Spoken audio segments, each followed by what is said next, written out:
धर्मराज युधिष्ठिर कहने लगे कि हे भगवन, मैं आपको कोटि कोटि नमस्कार करता हूँ। अब आप कृपा करके चैत्र शुक्ल एकादशी का महात्म्य कहिए। श्री कृष्ण कहने लगे कि हे धर्मराज, यही प्रश्न एक समय राजा दिलीप ने गुरु वशिष्ठ जी से किया था और जो समाधान उन्होंने किया वो सब मैं तुमसे कहता हूँ। प्राचीन काल में भोगीपुर नामक एक नगर था। वहां पर अनेक ऐश्वर्यों से युक्त पुंडरीक नाम का एक राजा राज्य करता था। भोगीपुर नगर में अनेक अप्सरा, किन्नर तथा गंधर्व वास करते थे। उनमें से एक जगह ललिता और ललित नाम के दो स्त्री पुरुष अत्यंत वैभवशाली घर में निवास करते थे। उन दोनों में अत्यंत स्नेह था, यहाँ तक कि अलग अलग हो जाने पर दोनों व्याकुल हो जाते थे। एक समय पुंडरीक की सभा में अन्य गंधर्वों सहित ललित भी गान कर रहा था।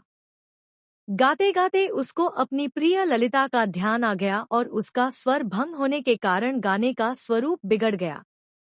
ललित के मन के भाव जानकर कारकोट नामक नाग ने पद भंग होने का कारण राजा से कह दिया।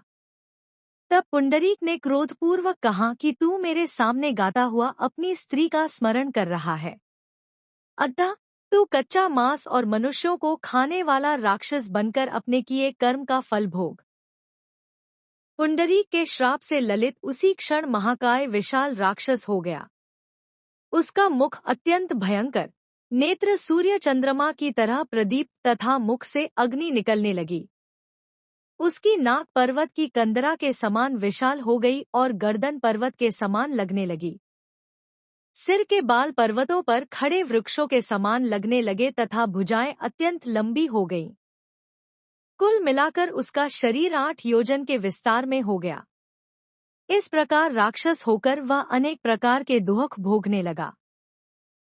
जब उसकी प्रियतमा ललिता को यह वृत्तांत मालूम हुआ तो उसे अत्यंत खेद हुआ और वह अपने पति के उद्धार का यत्न सोचने लगी। वह राक्षस अनेक प्रकार के घोर दुख सहता हुआ घने वनों में रहने लगा। उसकी स्त्री उसके पीछे पीछे जाती और विलाप करती रहती। एक बार ललिता अपने पति के पीछे घूमती घूमती विंध्याचल पर्वत पर पहुंच गई, जहां पर शृंगी ऋषि का आश्रम था। ललिता शीघ्र ही शृंगी ऋषि के आश्रम में गई और वहां जाकर विनीत भाव से प्रार्थना करने लगी। उसे देखकर शृंगी ऋषि बोले कि हे सुभगे, तुम कौन हो और यहाँ किस लिए आई हो? ललिता बोली कि हे मुने, मेरा नाम ललिता है। मेरा पति राजा पुंडरीक के श्राप से विशालकाय राक्षस हो गया है।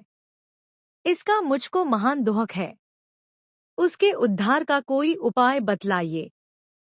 शृंगी ऋषि बोले, हे गंधर्व कन्या, अब चैत्र शुक्ल एकादशी आने वाली है, जिसका नाम कामदा एकादशी है।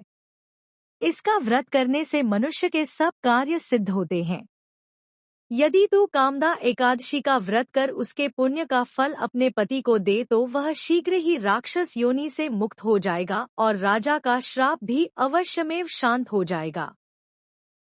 मुनि के ऐसे वचन सुनकर ललिता ने चैत्र शुक्ल एकादशी आने पर उसका व्रत किया और द्वादशी को ब्राह्मणों के सामने अपने व्रत का फल अपने पति को देती हुई भगवान से इस प्रकार प्रार्थना करने लगी, हे प्रभो, मैंने जो यह व्रत किया है इसका फल मेरे पतिदेव को प्राप्त हो जाए, जिससे वह राक्षस योनि से मुक्त हो जाए। एकादशी का फल देते ही उसका पति राक्षस योनि से मुक्त होकर अपने पुराने स्वरूप को प्राप्त हुआ। फिर अनेक सुंदर वस्त्राभूषणों से युक्त होकर ललिता के साथ विहार करने लगा। उसके पश्चात वे दोनों विमान में बैठकर स्वर्गलोक को चले गए। वशिष्ठ मुनि कहने लगे कि हे राजन, इस व्रत को विधिपूर्वक करने से समस्त पाप नाश हो जाते हैं तथा राक्षस आदि की योनि भी छूट जाती है। संसार में इसके बराबर कोई और दूसरा व्रत नहीं है।